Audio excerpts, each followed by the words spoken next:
At dinner, my fiancé's friends demanded I be a man and give her my credit card for their girls' trip. My fiancé agreed. I said, okay. Then I stood up, handed her the card, and walked out. The panicked voicemail I got 20 minutes later when she realized the card was my old, frozen one.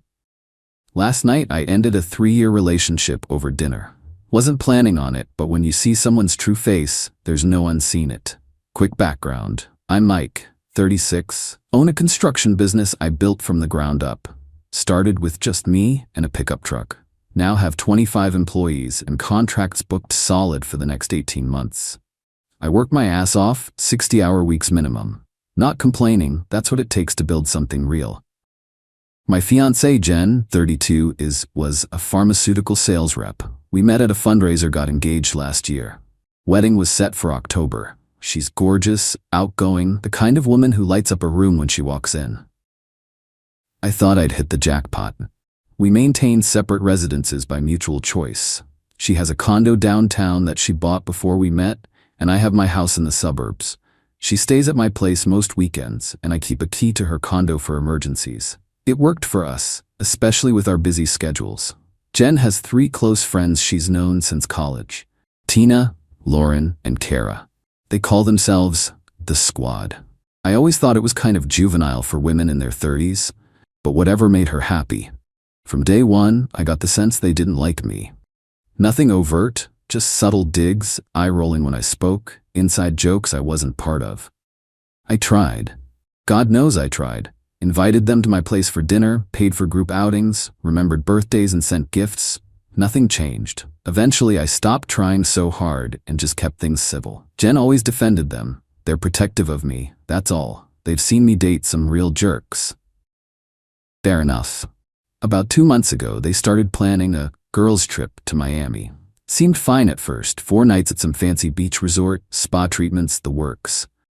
Jen mentioned the cost was around $3,500 per person, which seemed high but not outrageous for a luxury vacation. She makes good money, so I didn't think much of it. As the trip got closer, I started noticing some tension.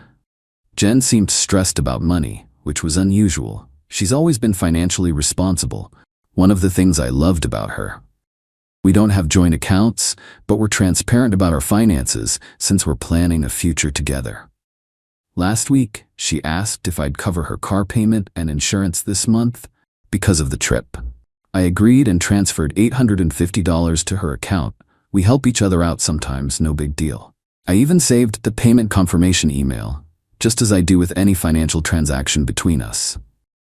Then 2 days ago, she asked if I could loan her $2,000 for the trip. This raised some red flags. Why was she suddenly short? I thought you budgeted for this months ago, I said. Well, there are some unexpected expenses, she replied vaguely. Tina found this yacht excursion that would be amazing, and the hotel got upgraded and...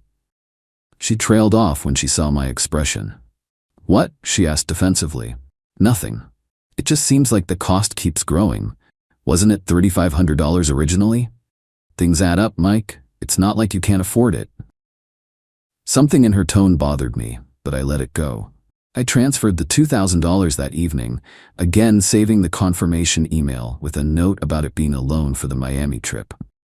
I'm meticulous about financial records for my business, and that habit carries into my personal life.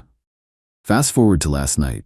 Jen suggested dinner at Bellini's, an upscale Italian place we like. When I arrived, I was surprised to see Tina, Lauren, and Kara at the table with her. They were all dressed up, cocktails already in hand. Hope you don't mind, Jen said, kissing my cheek. The girls wanted to finalize trip details, so I thought we could all have dinner. I minded, actually. I'd been looking forward to a quiet dinner with just Jen after a hellish day dealing with supplier problems, but I plastered on a smile and sat down. Dinner started off okay. I mostly listened as they discussed their itinerary, occasionally checking my phone for emails from a client with an emergency situation. The eye-rolling started when I excused myself to take a quick call. When I returned, I heard Tina saying something about me being always working, never present.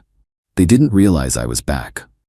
That's how he affords my lifestyle, Jen replied with a laugh that didn't sit right.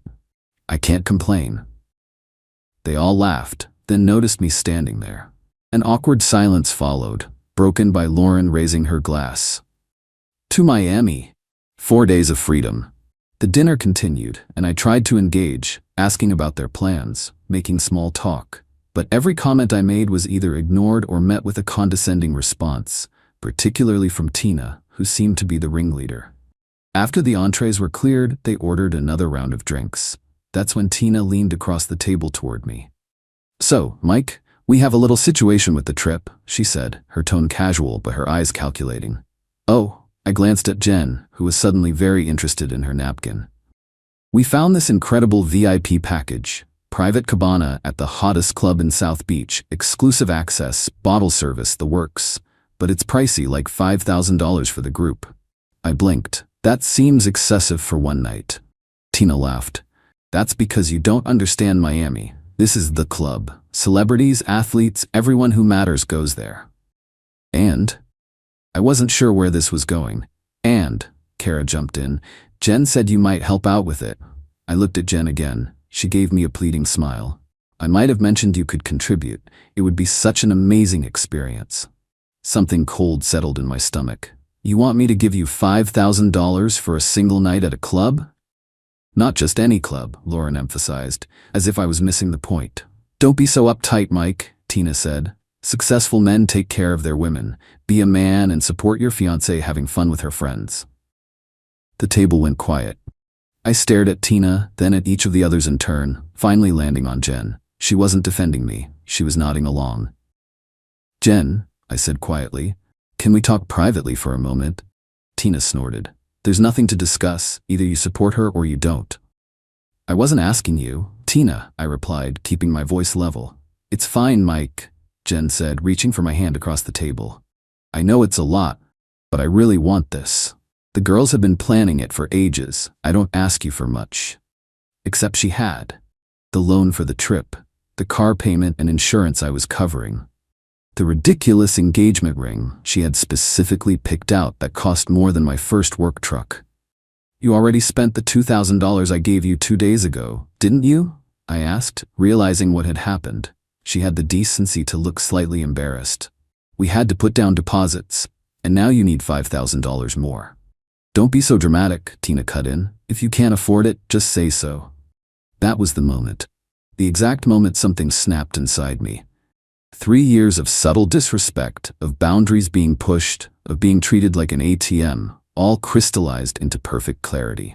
I reached into my wallet and pulled out a credit card, specifically my old business card that I'd frozen, but not canceled, 6 months ago when my wallet was temporarily misplaced. After finding my wallet, I'd gotten a replacement card with a new number, but kept the old one in a separate section of my wallet as a backup in case I ever had issues with my main card. The account was still active, but the card itself was frozen via my banking app. "You know what? You're right," I said, sliding it across the table to Jen. "Here, have fun in Miami." The look of surprise and then delight on their faces made what came next even better. The server had just brought the check and placed it on the table. I picked it up, noted the total was $287.43, pulled out 3 $100 bills, and placed them with the check. "I'm done," I said simply. "The engagement, the relationship, all of it. Find another man to be your ATM. I'm out." Jen's face drained of color. "Mike, what are you talking about? You can't be serious." "Dead serious. I can accept a lot of things, but disrespect isn't one of them." I looked at her friends. "Congratulations, ladies. You've finally gotten rid of me. Hope it was worth it." I walked out, ignoring Jen calling my name, got in my truck and drove straight home. My phone started blowing up immediately with texts and calls, all from Jen. I ignored them and poured myself a whiskey when I got home. About 15 minutes later, just enough time for them to have tried using the card for something after my cash-covered dinner, a voicemail came through. I decided to listen to it, figuring it would be Jen either raging or crying. It was both, but not for the reason I expected. "Mike, what the hell? Your card got declined. We tried to use it for a round of drinks and the bartender said it was frozen. Do you know how humiliating that was? Tina had to pay for the drinks. You gave me a frozen card? Are you freaking kidding me? Call me back right now." I started laughing so hard I nearly choked on my whiskey. She wasn't upset about me ending our relationship. She was upset about being embarrassed in front of her friends when the card declined. The calls and texts continued for hours. I turned my phone off and slept better than I had in months. This morning, I woke up to 37 missed calls, 19 voicemails, and 54 text messages. The progression was fascinating. Voicemail 1, the angry one about the card declining. Voicemail 2. Mike, I'm sorry if we upset you. The girls were just joking around. Call me back so we can talk about this. Voicemail 3. Babe, please, you're overreacting. It was just a miscommunication. Don't throw away 3 years over one stupid dinner. Voicemail 4. If this is about the money, forget the club thing. We don't need it. Just please call me back. I'm outside your house. I can see your light on. Let me in so we can talk. I hadn't heard her pull up, but sure enough, when I checked, her car was in my driveway. I didn't answer the door. Voicemail 6. Fine. Be childish. I'm going home.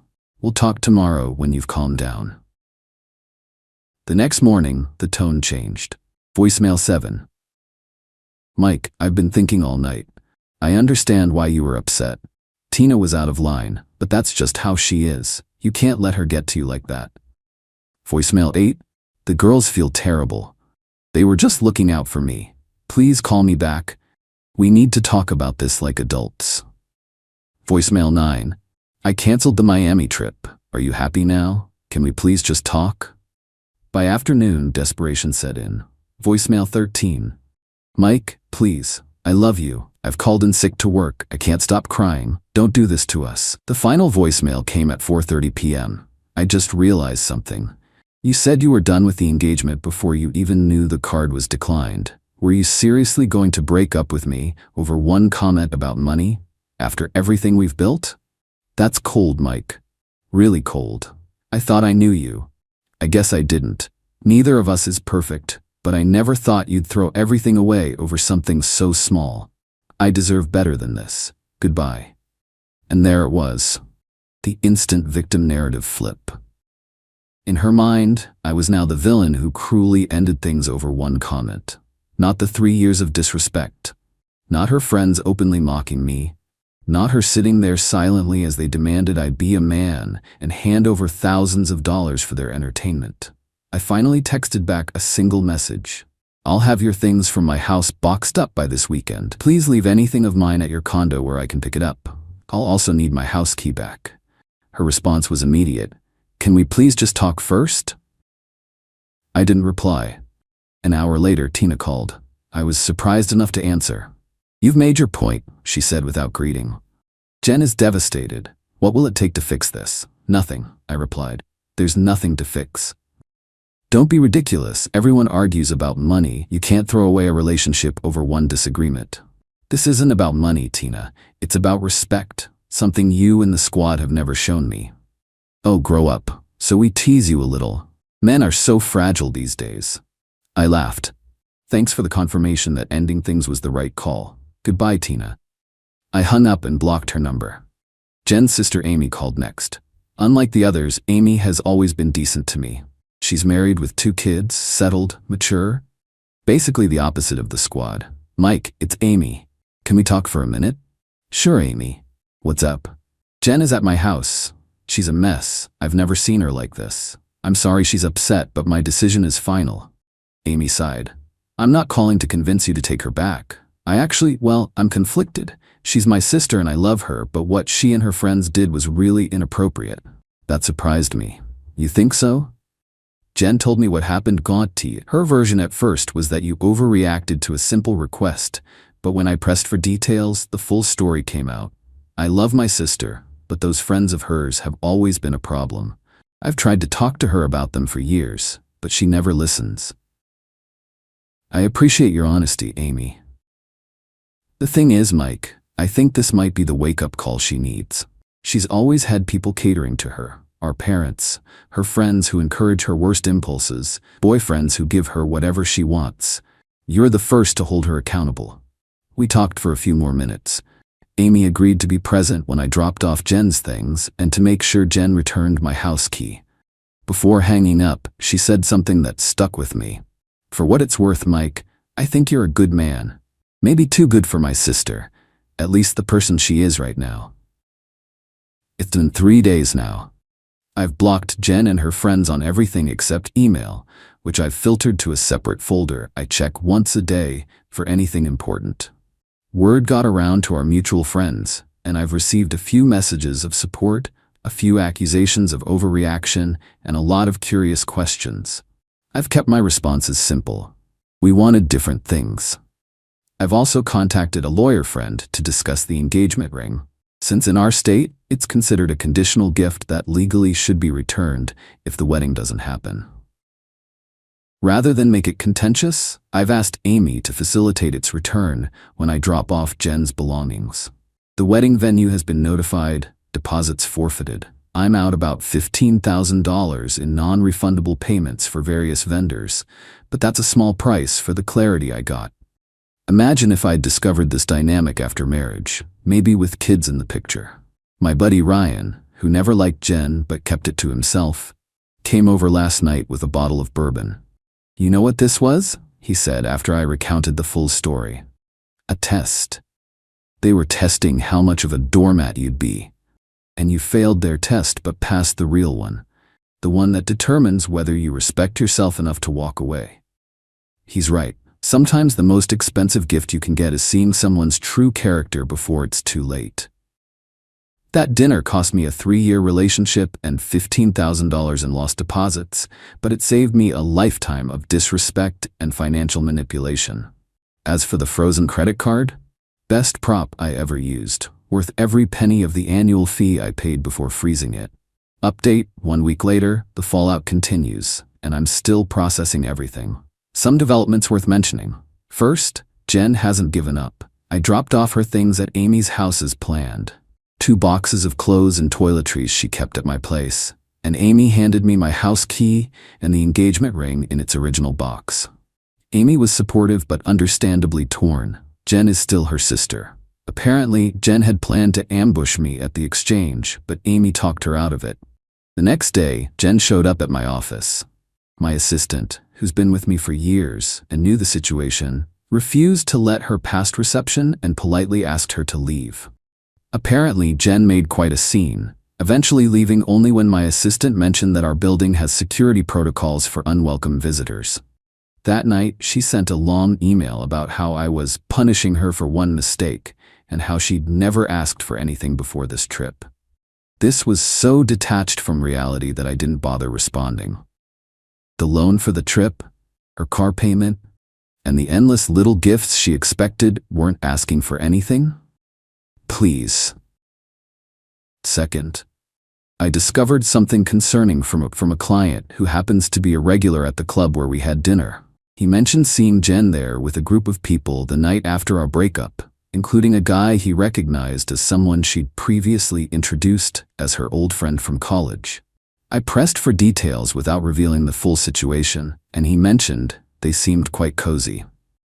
Later, I recalled that this old friend was actually an ex-boyfriend she dated before me, who she claimed was now just a friend. Out of curiosity, I checked the Instagram accounts of Tina and Lauren via a friend's account since I'm blocked, and sure enough, there were multiple photos of this guy hanging out with their group over the past few months, often when I was working late or out of town. I didn't have definitive proof of anything physical, but the pattern of deception was clear enough. I also realized that the Miami trip coincided with a music festival this ex had posted about attending on his public Facebook page. The VIP club night they wanted me to finance was at the same venue where this festival's after-parties were being held. Third, Amy called yesterday to check on me. We had a good talk, and she reluctantly shared something she felt I should know. Jen had confided in her months ago about feeling trapped in our relationship, but afraid to end it because she was comfortable with the lifestyle and status of being with a successful business owner. According to Amy, the resentment from the squad toward me stemmed partly from Jen venting her frustrations to them, often exaggerating or misrepresenting situations to paint herself as the victim. "It's a pattern with her," Amy said. "She's done this in other relationships too. She gets bored or feels confined, but instead of having an honest conversation, she creates scenarios where her partner becomes the villain. Then when it ends, she can tell herself and everyone else that he was the problem, not her. That explains so much about our relationship dynamic. The constant small tests, the progressive boundary pushing, the instant victim flip when consequences appeared. I've been doing a lot of reflecting on why I tolerated it for so long. The truth is, Jen had many wonderful qualities. She could be incredibly loving, thoughtful, and fun when it was just the two of us. The problems always surfaced around her friends or when financial expectations came up. I realize now I was unconsciously falling into my dad's pattern. He spent 23 years married to my mom, who treated him as an ATM while running around with her friends spending his money. He worked himself into an early grave trying to keep up with her demands. I was on the same path without realizing it. Several people have asked if I regret the dramatic way things ended. I don't. Could I have had a serious conversation with Jen first? Maybe tried one last time to make her see the problem? Possibly. But I'd already had versions of that conversation multiple times over 3 years, and nothing changed. Sometimes a clean break is the only break that works. I've also started the process of trying to recoup some of the money I loaned Jen. I've compiled records of all the transfers with their associated notes specifying they were loans, along with text messages where she acknowledged them as such. My lawyer believes I have a solid small claims case for at least the $2,000 I transferred specifically for the Miami trip, though he advised me to decide whether the stress of legal proceedings is worth it. As for the future, I'm focusing on my business and myself for now.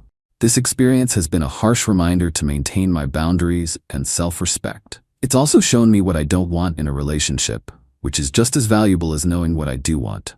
The most surprising outcome? I'm not as devastated as I expected to be. There's grief, yes, but also relief. Like putting down a heavy backpack I'd been carrying so long, I forgot how it felt to stand up straight. Update: 6 months later. Life takes unexpected turns. 6 months post-breakup, and I'm in a better place than I could have imagined. First, the business is thriving. Without the constant drain of Jen's expectations, I've found myself with more energy and focus. We landed 2 major contracts that have expanded our operation considerably. I've hired 5 new employees and promoted my assistant to operations manager, a move that was long overdue. On the personal front, I've had minimal contact with Jen. She finally stopped reaching out after about 2 months.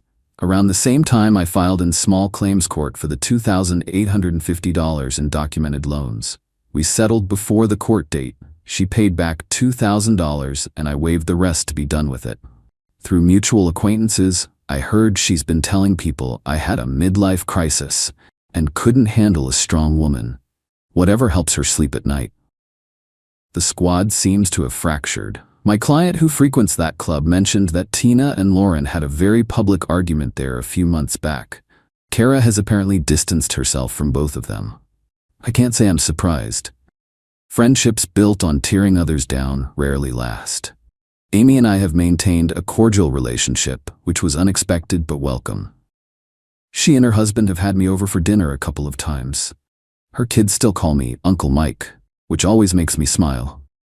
Through Amy, I learned that Jen is officially dating that old friend now, the ex I suspected all along.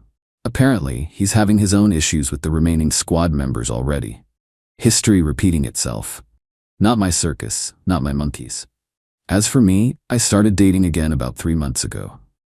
Nothing serious yet, but I've met some interesting women who have their own careers, ambitions, and solid friend groups that don't revolve around drama.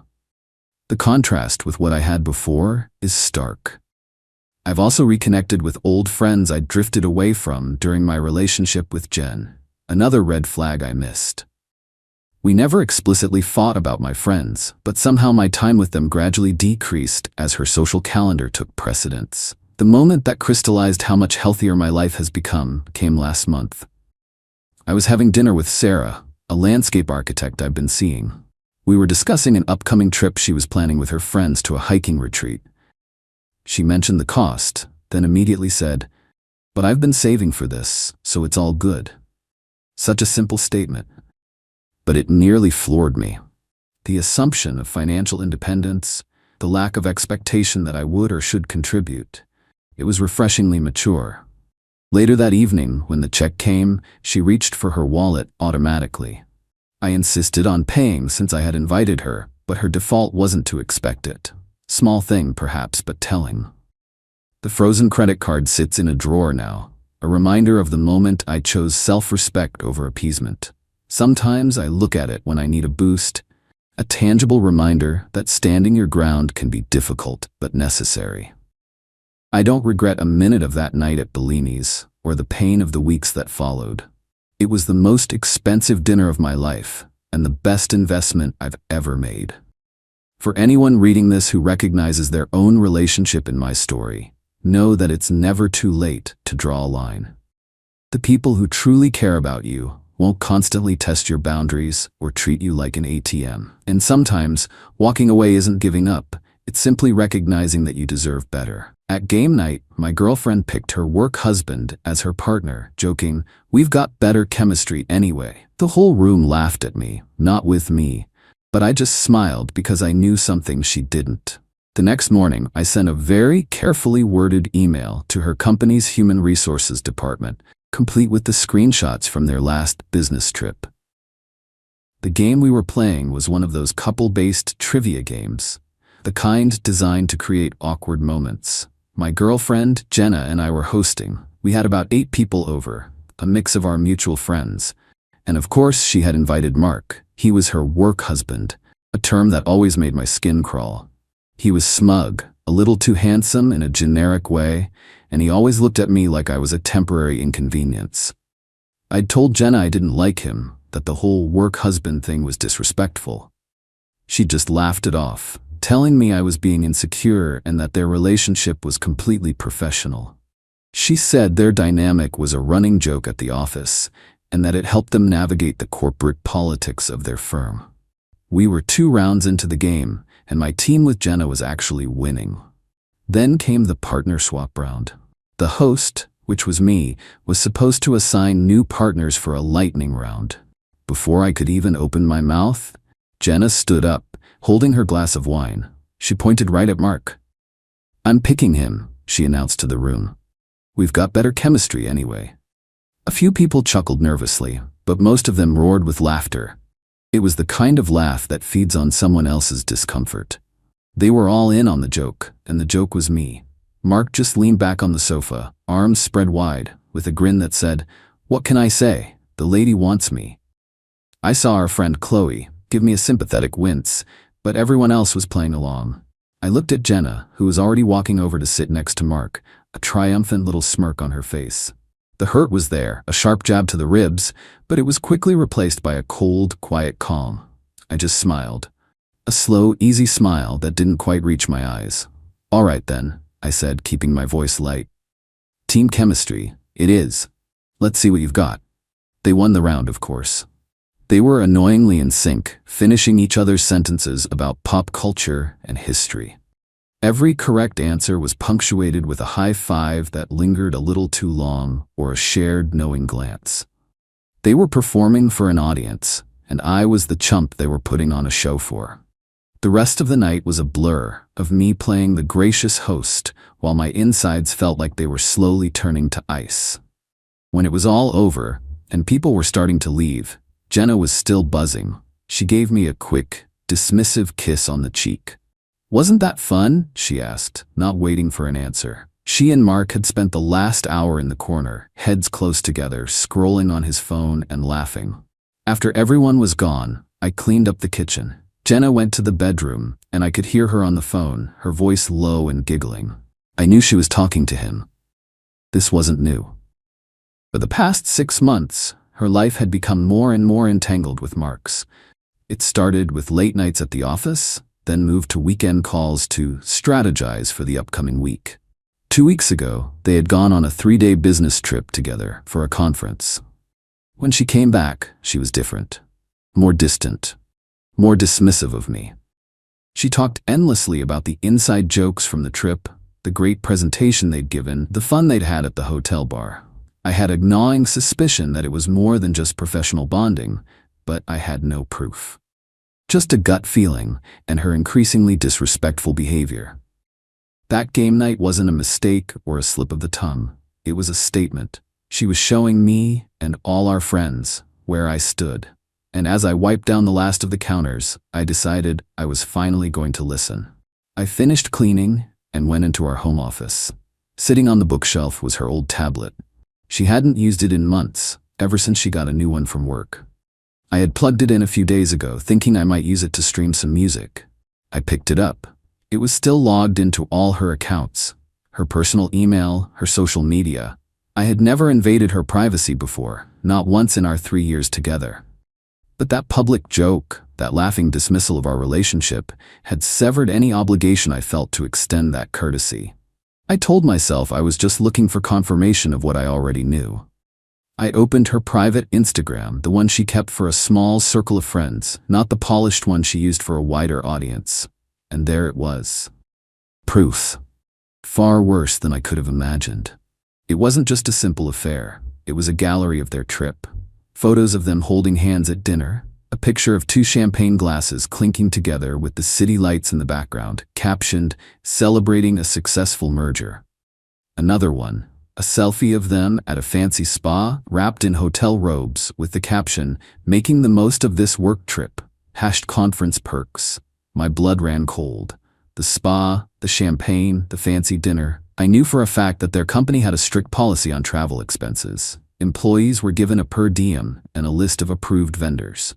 That spa was definitely not on the list. I scrolled further. I found a picture of a receipt from the dinner. A fancy steakhouse.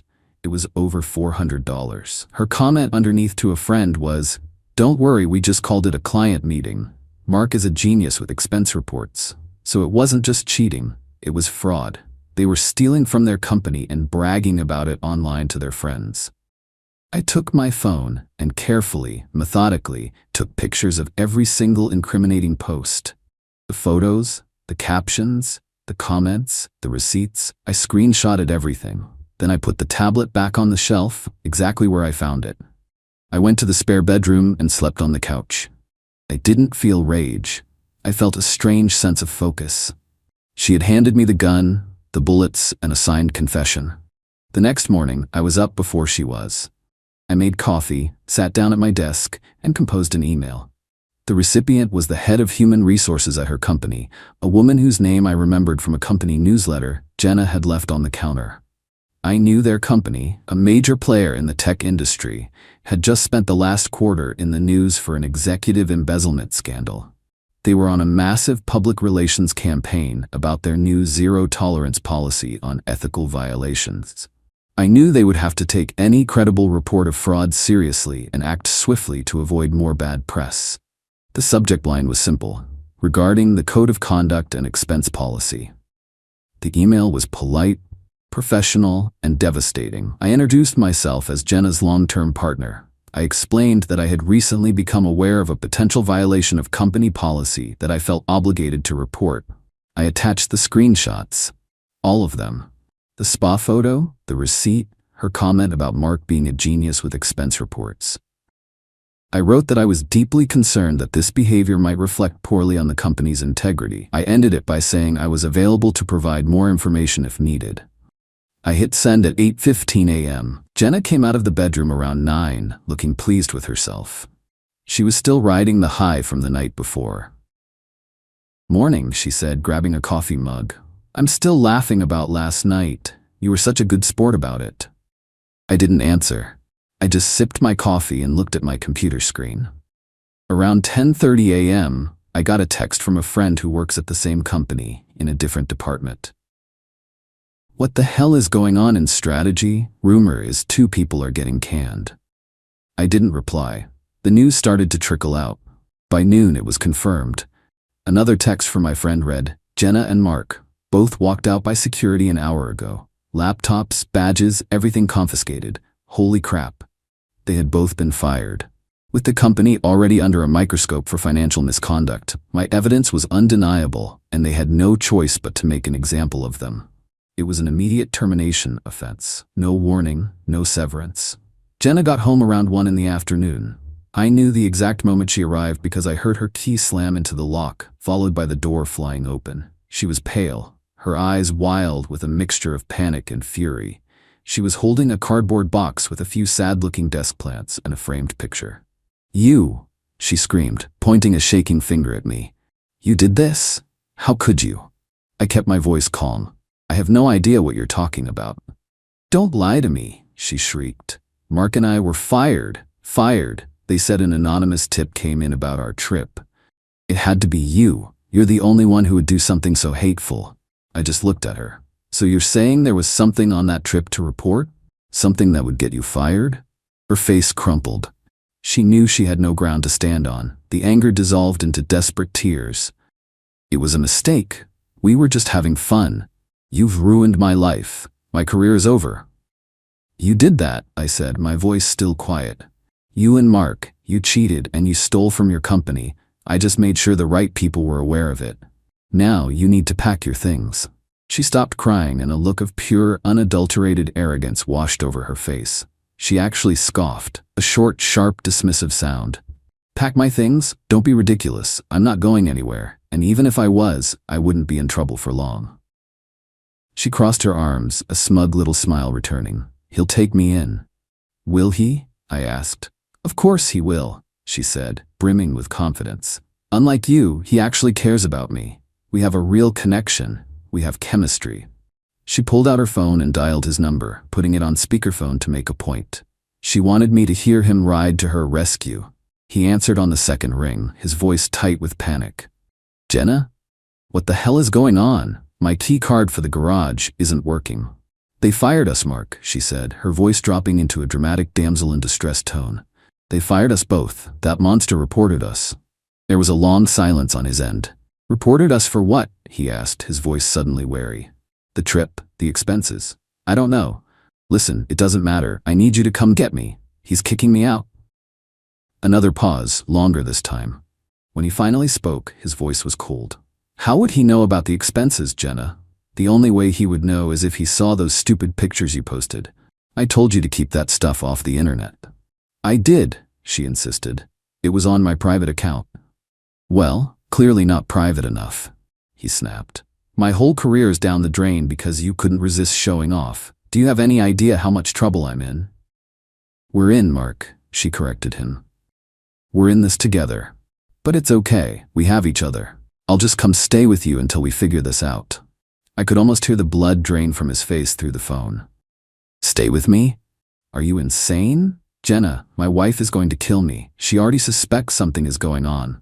If I show up with you and your luggage, my life is over. Not just my career, everything." Jenna's smug expression faltered. Your wife? You told me you were separated. You said the divorce was almost final." "Well, it's not," he shot back, "and she's not going to be understanding about me getting fired for taking my mistress on a spa day on the company's dime. I can't help you, Jenna. You're on your own. Don't call me again." He hung up. The silence in the room was deafening. Jenna stood there, phone in her hand, her face a mask of disbelief. The foundation of her grand plan, the safety net she was so sure of, had just evaporated. She looked at me, her eyes wide with a dawning horror. The reality of her situation was finally, truly hitting her. Jobless, homeless, and the man she had thrown it all away for had just revealed he was a lying, married fraudster who wanted nothing to do with her. I didn't say a word. I just pointed to the empty cardboard box she had brought home from her office. "You should probably start packing now," I said. "You have a lot more to fit in there than you thought." She just stared at me for a moment, then sank onto the floor and started to sob. Not the fake, manipulative tears from before, but the ugly, gasping sobs of someone who has lost everything and knows it's entirely their own fault. I walked to the spare room, closed the door, and started gathering the few things of mine that were in the main bedroom. I left her there to pack up the remnants of the life she had so casually destroyed. It took her hours. I could hear her moving around the apartment, punctuated by bouts of crying and the occasional muffled, furious curse. I stayed out of her way. Around 6 o'clock, she was finally done. 3 suitcases and 4 boxes were piled by the door. She looked exhausted and broken. She wouldn't look at me. "Where will you go?" I asked, not out of sympathy, but out of a practical need to know she was physically leaving my property. My sisters, she mumbled, staring at the floor. For now. Okay, I said. I watched as she struggled to drag the first suitcase out the door. She didn't ask for help, and I didn't offer it. It was a pathetic, slow-motion exit. When she was finally gone, the apartment felt instantly lighter. The lingering tension of the last few months had vanished with her. I closed the door, locked the deadbolt, and for the first time in a long time, I felt like I could breathe again. The fallout with our friend group was swift. Qley, the one who had given me the sympathetic look at game night, texted me immediately. Heard what happened. Good for you. She's been pulling this crap for months. A few others reached out with similar messages. The ones who had laughed the loudest at the joke were suddenly silent. They didn't want to be associated with the drama, especially not when it involved cheating and corporate fraud. Jenna had not only lost her job and her affair partner, but she had also torched her social circle in the process. I spent the next few hours reclaiming my space. I changed the sheets on the bed, cleared her stuff out of the bathroom, and deleted her profile from the smart TV. It was a cleansing ritual. I ordered a pizza, cracked open a beer, and sat on my couch in the glorious, uncomplicated silence of my own home. I didn't feel triumphant. I just felt a profound sense of relief. Then, around 11 that night, my phone buzzed. It was a text from her. I almost deleted it without reading, but my curiosity got the better of me. It wasn't an apology. It wasn't a plea for forgiveness. It was pure, unfiltered entitlement. A final glimpse into the mind of someone who simply could not comprehend the concept of consequences. The text read, "You owe me. I spent 3 years of my life on you. I decorated this apartment. You are going to have to pay for me to get a new place and support me until I find a new job. My sister is a paralegal and she says I have rights." I read it twice. Not a single word of remorse. Just demands. After everything she had done, she still saw herself as the victim, and me as the person obligated to fix the mess she had made. I didn't feel anger. I didn't feel anything at all. I blocked her number and went to bed. Best sleep of my life.